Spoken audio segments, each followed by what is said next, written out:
হরিজন দেশ প্রতিষ্ঠা সাক্লেশ কর কেন তবে তাহার গৌরব বৈষ্ণবের পাছে প্রতিষ্ঠা সাছে তত কভু নহে অনিত্য তত কভু নহে অনিত্য শিহরি সম্বন্ধ শূন্য মায়া গন্ধ তাহা কভু নহে জড়ের কৈতব প্রতিষ্ঠা চণ্ডালী নির্জনতা জানি উভয়ে জানি হামাই করো কৃপয়া হরি কীর্তন মূর্তি ধারং ধরণী ভরহারক গৌর জনম কৃপয়া হরি কীর্তন মূর্তি ধরং ধরণী ভরহারক গৌর জনম জনকাধিক বৎসল স্নিগ্ধ পদং জনকাধিক বৎসল স্নিগ্ধ পদং প্রণমামি সদা প্রভুপাদ পদম প্রণমামি সদা প্রভুপাদ পদম প্রণমামি সদা প্রভুপাদ পদম প্রণমামি সদা প্রভুপাদ পদম। पतित पावन श्री श्रील गुरु महाराज जी की जय। अष्टोत्तर शत श्रील प्रभुपाद भक्ति सिद्धांत सरस्वती गोस्वामी ठाकुर जी की जय। सभा श्रील प्रभुपाद की जय। अवधूत कुलोचन श्रील गौर दास बाजी महाराज जी की जय। श्री श्रील सच्चिदानंद भक्त ठाकुर महाशय की जय। श्री श्रीमद जगन्नाथ दास बाजी महाराज जी की जय। श्री रूपानुग आचार्य की जय। भजनंदीय समागत भक्तवृंद की जय। श्री श्री हरिनाम संकीर्तन की जय। श्रील ठाकुर महाशय रचित जैव धर्म पंचदश अध्याय। ব্রজনাথ জিজ্ঞেস করলেন, নিত্য শরীর ও লিঙ্গ শরীরে প্রভেদ কি? বাবাজি বললেন, নিত্য শরীর চিৎকন্ময়, নির্দোষ ও অহং পদার্থের প্রকৃত বাচ্যবস্তু। লিঙ্গ শরীর জড় সম্বন্ধপ্রাপ্ত মন, বুদ্ধি ও অহংকার, এই তিনটি বিকার দ্বারা গঠিত। আমি এটা নিত্য শরীর অর্থাৎ আত্মাতেই হওয়া উচিত। অহং পদার্থের প্রকৃত বাচ্যবস্তু অর্থাৎ আমার যে পরিচয়, আমি কে এবং আমি এই বস্তু, এইটি আত্মায় হওয়া দরকার। এটি চিৎকন্ময়, নির্দোষ।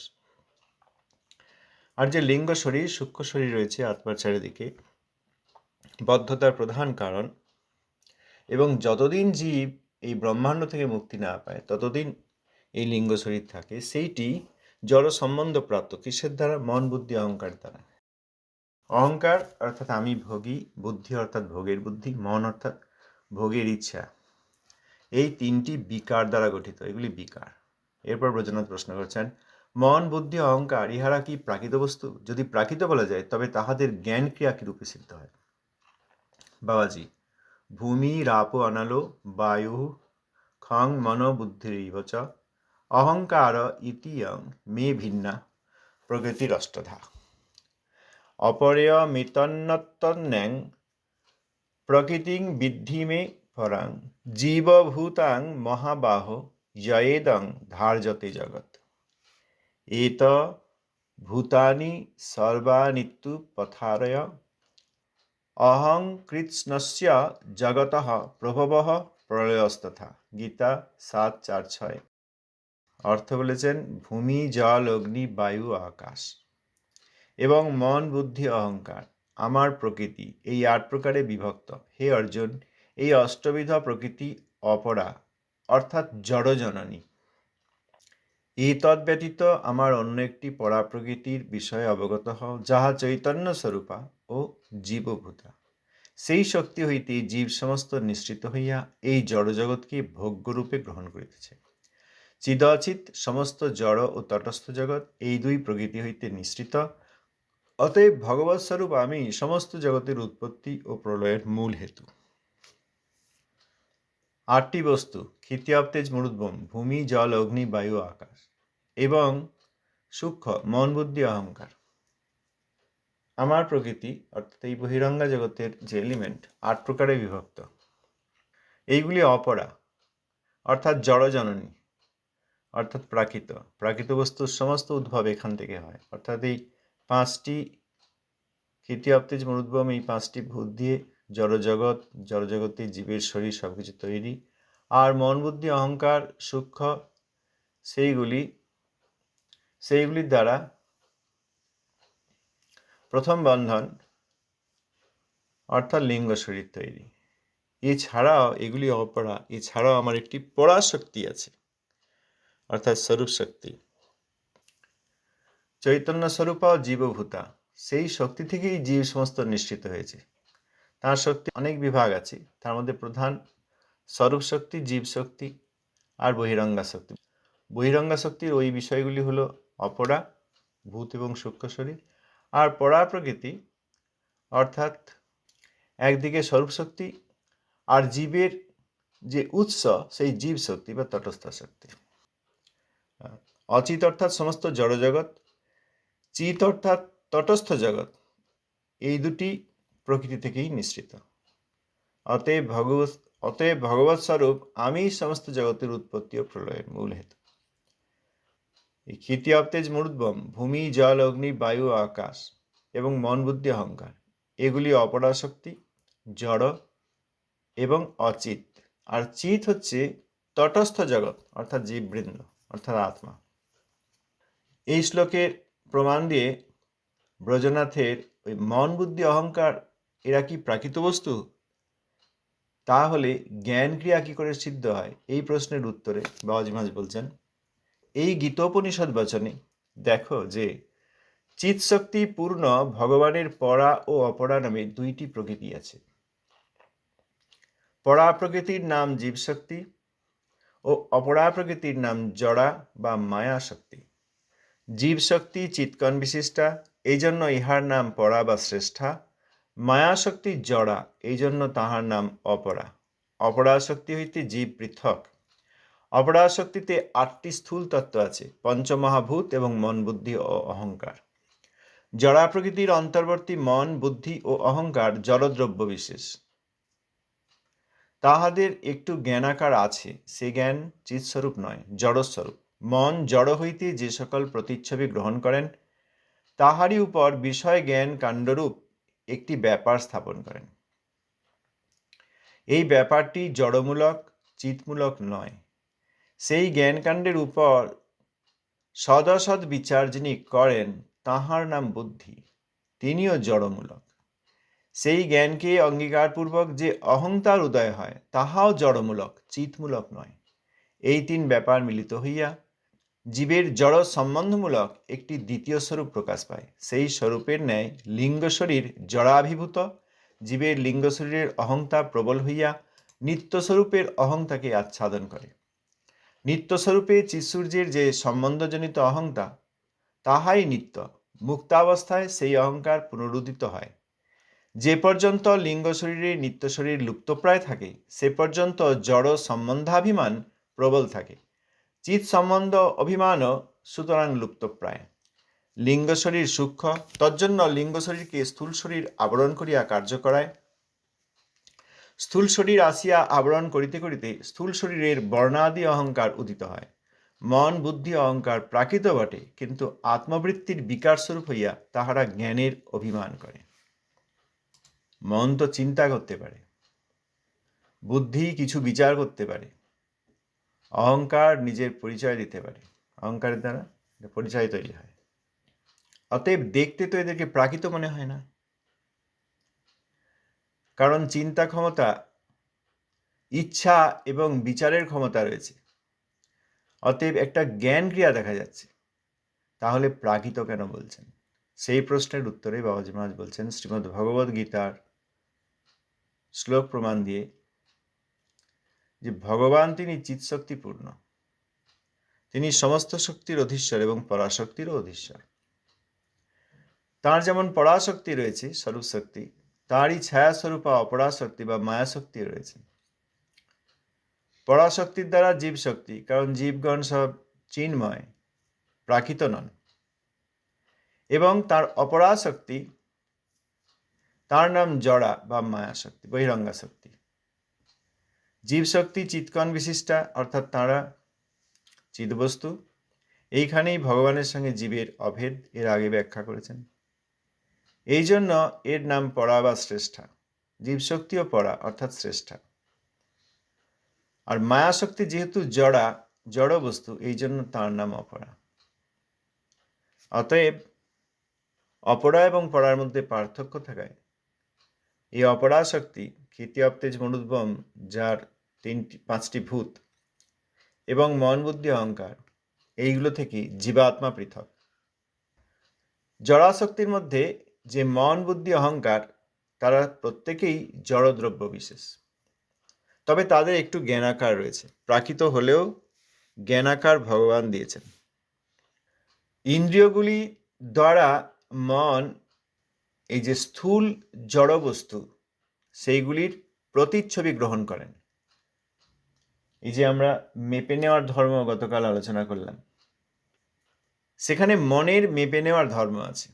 মন ভোগ করতে চায়, ভোগ চিন্তাতেই আমরা এখানে বদ্ধ হয়েছি। মন ভোগ করতে চায় এবং মেপে নেওয়ার ধর্ম মনের। জড়জগতে যে মেপে নেওয়ার ধর্ম, যেটি মনের মেপে নেওয়ার ধর্ম, সেটি ভোগমূলক। সে সবসময় চিন্তা করে কিভাবে সেই ভোগ করা যায়। তখন ওই ইন্দ্রিয়গুলির দ্বারা সে এখানকার একটা অভিজ্ঞান সংগ্রহ করে, প্রতিচ্ছবি গ্রহণ করে। এইটা সবুজ রং, এটা লাল রং, এটা গরম, এটা ঠান্ডা, এটা সুন্দর, এটা অসুন্দর, এটা আরামদায়ক, এটা কষ্টদায়ক ইত্যাদি প্রতিচ্ছবি গ্রহণ করেন। মনের এই ক্ষমতা আছে। ইন্দ্রিয়গুলি যে ক্ষিতি অপ্তেজ মনুদ্বম দিয়ে তৈরি স্থূল শরীরে রয়েছে, চক্ষু, কর্ণ, নাসিকা, জিহ্বা, ত্বক ইত্যাদি, এগুলো জড়বস্তু দিয়ে তৈরি এবং এইগুলি জড়বস্তুর সঙ্গেই ক্রিয়া করে। যেমন জীব রসগোল্লা খায়, জীবটাও প্রাকৃত, রসগোল্লাটাও প্রাকৃত, কিন্তু অনুভবটা, অভিজ্ঞানটা নেয় মন।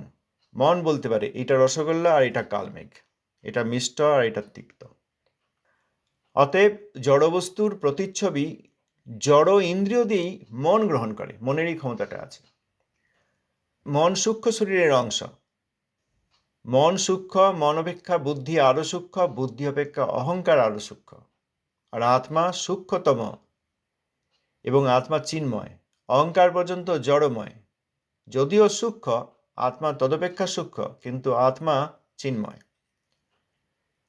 ইন্দ্রিয়াণি পরান্নাহুর ইন্দ্রিয়েভ্য পরং মনঃ, মনসস্তু পরা বুদ্ধি, বুদ্ধির্য পরতস্তু স। শ্রীমদ্ ভগবদ গীতা 3য় অধ্যায় সম্ভবত এই শ্লোকটি আছে। ভগবান কৃষ্ণচন্দ্র বলেছেন যে ইন্দ্রিয়গুলি খুবই সূক্ষ্ম।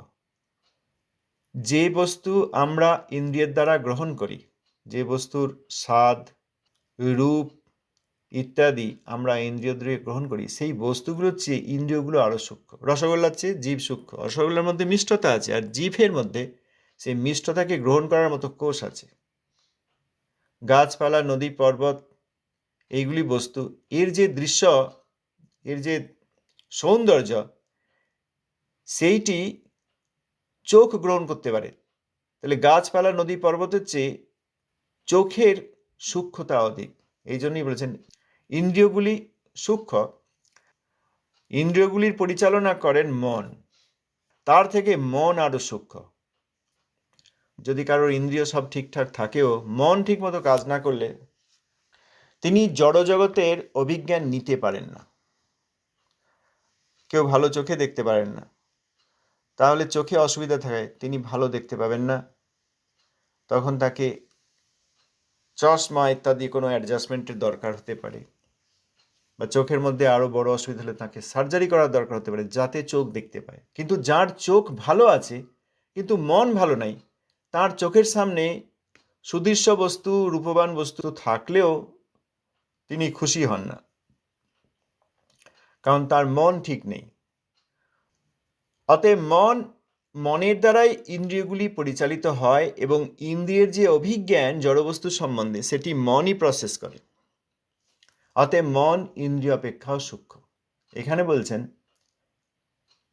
মন জড়জগৎ হইতে যে সকল প্রতিচ্ছবি গ্রহণ করেন, তাহারই উপর বিষয়জ্ঞান কাণ্ডরূপ একটি ব্যাপার স্থাপন করেন। তাহলে অভিজ্ঞান হলো জড়জগৎ সম্বন্ধে। এই ব্যাপারটি জড়মূলক, চিৎমূলক নয়, এটি মনের কাজ। ইন্দ্রিয় চালনা করব, তার দ্বারা জড় জগৎ সম্বন্ধে আমার জ্ঞান হবে।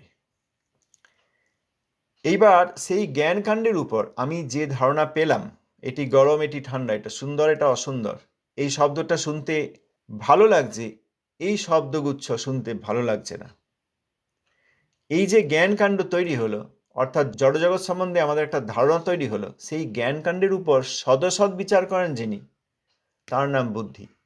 তিনিও জড়মূলক, বুদ্ধি বিচার করে। মন সব ধারণাগুলি দিল ইন্দ্রিয়গুলি চালনা করে জড়জগৎ সম্বন্ধে। এবার বুদ্ধি সেই ধারণার উপর বিশ্লেষণ করে, বিচার করে, স্থির করে সৎ এবং অসৎ, এটা ভালো কি এটা মন্দ। মন অনেক কিছুই করতে পারে, কিন্তু যখন বুদ্ধি তার উপর ক্রিয়াবতী হয়, তখন ভালো মন্দ বিচার করে বুদ্ধি অনেক কিছুই করে না। অনেক কিছুতেই তো ভোগ সুখ হয়, কিন্তু কিছু ভোগ সুখ অন্যায় পদ্ধতিতে, পাপ পদ্ধতিতে হতে পারে। তখন বুদ্ধি বিচার করে, হ্যাঁ মন আমি জানি তুমি এই ভোগ করতে চাও, কিন্তু এটি করা উচিত হবে না, সমাজে তোমার দুর্নাম হবে, বা ইন্দ্রিয়গুলি খারাপ হয়ে যাবে। রসগোল্লা খেতে চাই, কিন্তু ডায়াবেটিস আছে, মন তো খেতে চাইবে আর একটু রসগোল্লা পেলে ভালো হতো, কিন্তু বুদ্ধি বলে না, তোমার রসগোল্লা খাওয়া বারণ, ডাক্তার বারণ করেছে, শরীর আরও খারাপ হবে। বা মন বিভিন্ন রকম কদাচার করতে চায়, কিন্তু বুদ্ধি বলে এইগুলি করলে তোমার পাপ হবে, বা সমাজের চোখে তুমি খারাপ হয়ে যাবে। এই জন্য যখন কেউ দেখছে না তখন অনেক লোকই অন্যায় করে নেন, আবার যখন দেখছে তখন আর সেই অন্যায়গুলি করে না, কারণ বুদ্ধি বলছে এত লোকের সামনে তুমি এই অন্যায় করলে তোমার চরিত্রের দুর্নাম হবে। আর যখন কেউ নাই তখন বুদ্ধি ভাবে এখন তো চরিত্রের দুর্নাম হবে না, এখন এই অন্যায়টা একটু করেই নি, আর কেউ জানতে পারছে না। অতএব সৎ এবং অসৎ যে ধারণা আছে বুদ্ধির, তার উপর বিচার করে বুদ্ধি ওই মনের অভিজ্ঞানগুলিকে ব্যবহার করে কাজ করে। কিন্তু বুদ্ধিও জড়মূলক, কিন্তু বুদ্ধি খুবই সূক্ষ্ম। ইন্দ্রিয়াণি পরান্নাহ ইন্দ্রিয়েভ্য পরং মনঃ, ইন্দ্রিয়গুলি অপেক্ষা মন সূক্ষ্ম। মনসস্তু পরা বুদ্ধি, পরা মানে সেখানে শ্রেষ্ঠা। বুদ্ধি জড়মূলক, কিন্তু পরা শব্দের অর্থ সেই শ্লোকে অর্থ শ্রেষ্ঠা, অর্থাৎ মন অপেক্ষা শ্রেষ্ঠা বুদ্ধি, মনের থেকে আরো সূক্ষ্ম বুদ্ধি। বুদ্ধি মনের প্রাপ্ত, মনের দ্বারা সংগৃহীত অভিজ্ঞানের উপর সদসৎ বিচার করতে পারে, ফ্যাকাল্টি অফ জাজমেন্ট। বুদ্ধি হচ্ছে ফ্যাকাল্টি অফ জাজমেন্ট, কিন্তু তিনিও জড়মূলক। আবার সেই জ্ঞানকে অঙ্গীকারপূর্বক যে অহংকার উদয় হয়, তাহাও জড়মূলক, চিৎমূলক নয়। এইটা হচ্ছে ওই মন বুদ্ধি অহংকারের যে অহংকার, সূক্ষ্ম শরীরের সবচেয়ে, লিঙ্গ শরীরের সবচেয়ে সূক্ষ্ম বস্তু। আমি মানুষ, আমার এখন বয়স এত, আমার এতটা বুদ্ধি আছে, আমার এই ডিগ্রি আছে, আমি পড়াশোনা করেছি বা পড়াশোনা করি নাই, এই কাজটা আমি ভালো পারি, এটা পারি না। এরা আমার শরীর সম্বন্ধে, রক্তের, যে বলে রক্তের সম্বন্ধ খুব বড় জিনিস এই জগতে, রক্তের সম্বন্ধ খুব বড় ব্যাপার। রক্তের সম্পর্কে ইনি আমার এই, অর্থাৎ এই প্রাকৃত শরীর সম্বন্ধে, এই শরীরের জন্ম দিয়েছেন উনি পিতা, ওই শরীরের জন্ম দিয়েছেন উনি গর্ভধারণী মা। গর্ভধারণী মায়ের সঙ্গে তার ওই মাসিমার বোনের সম্পর্ক, পিসিমা পিতার বোন, কাকা বাবার ভাই, সব ওই রক্তের সম্পর্ক, আমাদেরই পরিবারের রক্তের সম্পর্ক, এই ধারণা। অহংকার যে আমি এই পরিবারের, আমার এই নাম, আমি এই কাজগুলো ভালো পারি, এইগুলো পারি না, এইটা আমার ভালো লাগে, এইটা আমার ভালো লাগে না, এই যে আমি ধারণা, ওইটি হচ্ছে ওই বুদ্ধির চেয়ে আরো সূক্ষ্ম, সেটি অহংকার। অতএব সেই যে জ্ঞানকে অঙ্গীকারপূর্বক মন যে অভিজ্ঞান পেল, ছোটবেলা থেকে জানিয়ে দিয়েছে যে এইটা তোমার বাবা, এটা তোমার মা, এটা তোমার পরিবার, এই তোমার লাস্ট নেম, আমার এটা করা উচিত, এটা আমার করা উচিত নয়, সমাজে আমাদের এরকম সম্মান আছে, আমি বুদ্ধিমান, আমি বোকা, যত কিছু, এইগুলি ওই অহংকার থেকে সূক্ষ্ম শরীরে। সেই অহংকারটাও জড়মূলক, অর্থাৎ প্রাকৃত জগতের সম্পর্কগুলো, প্রাকৃত জগতে আমার যে শরীর এবং আমার যে মন বুদ্ধি, সেইটাকে নিয়ে যে অহংকার, সেটাও জড়মূলক, এটাও চিৎমূলক নয়। অতএব মন বুদ্ধি এবং অহংকার এই তিনটে মিলে যে জড় সম্বন্ধ তৈরি হয়, সেইটি একটি দ্বিতীয় স্বরূপ, অর্থাৎ সূক্ষ্ম শরীরটা দ্বিতীয় স্বরূপ। প্রথম স্বরূপ যেটি পরাস্বরূপ, যেটি চিৎকণ স্বরূপ, যেটা প্রকৃত অহংকার, ওই যে আগে বললেন প্রকৃত অহংকার যে বাচ্য আত্মা, সেটি প্রথম স্বরূপ, সেটি প্রকৃত স্বরূপ। আমরা সেই আত্মস্বরূপ বা প্রথম স্বরূপ বা প্রকৃত স্বরূপ ভুলে গিয়ে এই দ্বিতীয় স্বরূপ, যেটি আমাদের মন বুদ্ধি অহংকারের অহংকার যে বস্তুটি, সেইটি আমাদেরকে প্রকাশ করেছে। সেইটিকেই আমি মনে করি এটা দ্বিতীয় স্বরূপ। যে আত্মার শরীর আর লিঙ্গ শরীর দুটি তো সূক্ষ্ম মনে হচ্ছে, তাদের মধ্যে পার্থক্য কি? এই প্রশ্ন ব্রজনাথের ছিল। বাবাজি মহারাজ উত্তর দিলেন যে এই মন বুদ্ধি অহংকার মিলিয়ে যে পরিচয় তৈরি হচ্ছে, জড়াভিভূত লিঙ্গ শরীর অর্থাৎ সূক্ষ্ম শরীর, তাতে ওই লিঙ্গ শরীরের অহংকার নিত্য স্বরূপ অর্থাৎ আমি আত্মা, যার আর কোনো অহংকার থাকা সম্ভব নয়। একটি অহংকার থাকা সম্ভব আত্মার, এবং যেটি প্রকৃত অহংকার, প্রকৃত পরিচয়ের মূল, সেই আত্মা যদি জানেন আমি শ্রীহরির বিভিন্নাংশ, অতএব আমি শ্রীহরির নিত্য দাস, সেই অহংকারটাকে আচ্ছাদন করছে এই মন বুদ্ধি অহংকারের অহংকারটি। চিৎ সূর্য কৃষ্ণ তিনিই আমাদের মূল উৎস, তাঁরই অংশকলার বিভিন্নাংশ আমরা, অর্থাৎ কারণোদকসাই বিষ্ণুর বিভিন্নাংশ আমরা আত্মা। অতএব সেইখানে আমাদের সঙ্গে মূল সংকর্ষণ বলরামের যে সম্পর্ক, আমরা শ্রীমান নিত্যানন্দ প্রভু বলরাম মূল সংকর্ষণ, তাঁর নিত্য দাস, এইটি নিত্য পরিচয়। বর্তমানে পরিচয় অনিত্য পরিচয়।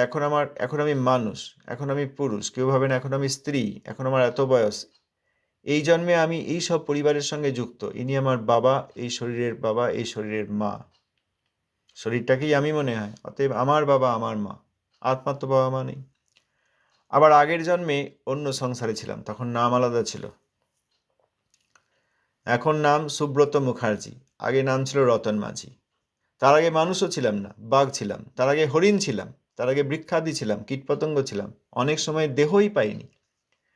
অতএব যতক্ষণ বদ্ধ ততক্ষণ আমাদের এইসব অহংকার। পরবর্তী জীবনে এখন যা কিছু হলো, ঘর বাড়ি, টাকা পয়সা, ব্যাংক ব্যালেন্স, গাড়ি ইত্যাদি, সমাজ, পরিচয়, বুদ্ধি, তারপর এই শিক্ষা আদি সার্টিফিকেট, রক্তের সম্পর্কে যত লোকজন, সব পরিত্যাগ করে পরের জন্মে আরেকটি শরীরকে কেন্দ্র করে আমরা আমাদের যে অহংকার অর্থাৎ পরিচয় সেটি স্থাপন করব। এইটি জড় এবং পরিবর্তনশীল। যে নিত্যস্বরূপের অহংকার অর্থাৎ আমি কৃষ্ণদাস এবং আত্মাস্বরূপ, সেটি নিত্য। সেই সম্বন্ধজনিত যে অহংকার সেটাই নিত্য। যখন জীব এই লিঙ্গ শরীর থেকে মুক্তি পান, অর্থাৎ যে লিঙ্গ শরীর আত্মার নিত্য অহংকারকে আচ্ছাদন করে দিয়েছে, ঢাকা দেওয়া হয়, একটা চাদর দিয়ে যদি কোনো বস্তুকে ঢাকা দেয়, তার নিচে কি আছে দেখা যাবে না, সেরকম মন বুদ্ধি অহংকারের যে অহংকার, যে বর্তমান বদ্ধ পরিচয়ে আমি ভোগী, এই বুদ্ধি বিভিন্ন প্রকারের ভোগী, বাঘরূপী ভোগী, হরিণরূপী ভোগী, ঘাস খেতাম, বাঘ হয়ে হরিণ খেতাম, এখন মানুষ হয়েছি, মানুষ হয়ে অনেক লোকের সঙ্গে পরিচয়, চক্ষু কর্ণ নাসিকা জিহ্বা ত্বক দিয়ে বিভিন্ন রকম ভোগ করতে পারি, মন দিয়ে সেই ভোগ্য বস্তু তার দ্বারা যে অভিজ্ঞান পেয়েছি সেইটা নিয়ে ইচ্ছা চালনা করতে পারি, বুদ্ধির দ্বারা সৎ এবং অসৎ নির্ধারণ করতে পারি।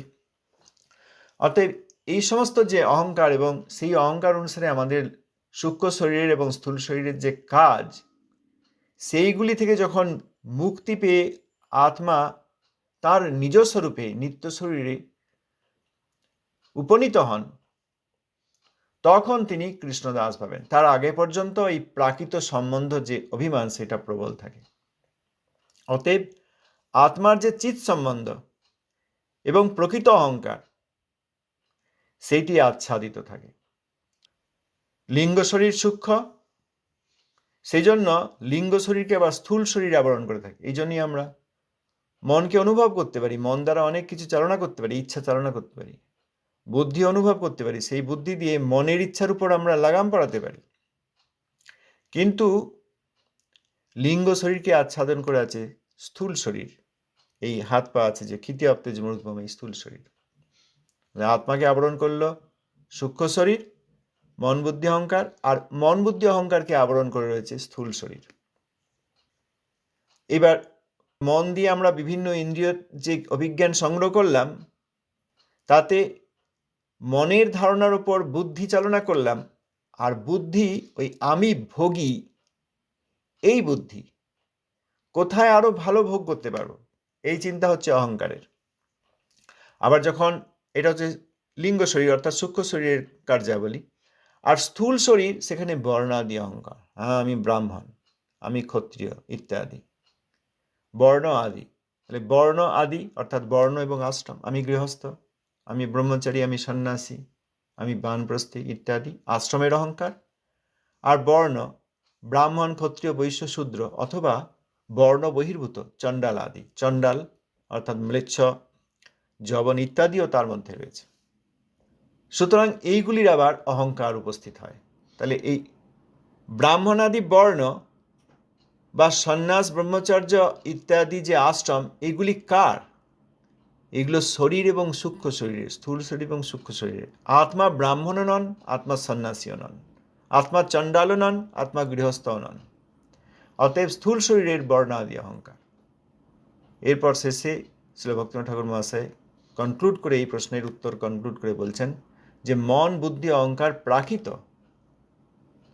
কিন্তু এই আত্মবৃত্তি অর্থাৎ আত্মা যে চিৎকণ, তার যে প্রবৃত্তি, তার বিকার স্বরূপ হয়ে জ্ঞানের অভিমান করে। অতএব মন, বুদ্ধি, অহংকার, এই সূক্ষ্ম শরীর, এখানে একটা জ্ঞানের ভাব রয়েছে ঠিকই, তবুও এটি প্রাকৃত। ধন্যবাদ, প্রণাম, সময় হয়ে গেছে। আগামীকাল পরবর্তী বিষয়ে আমরা পড়বো। যদি কারো কিছু বলার থেকে অবশ্যই বলতে পারেন। জয় গুরুদেব, জয় শ্রী ভক্তিনাথ ঠাকুর মহাশয়।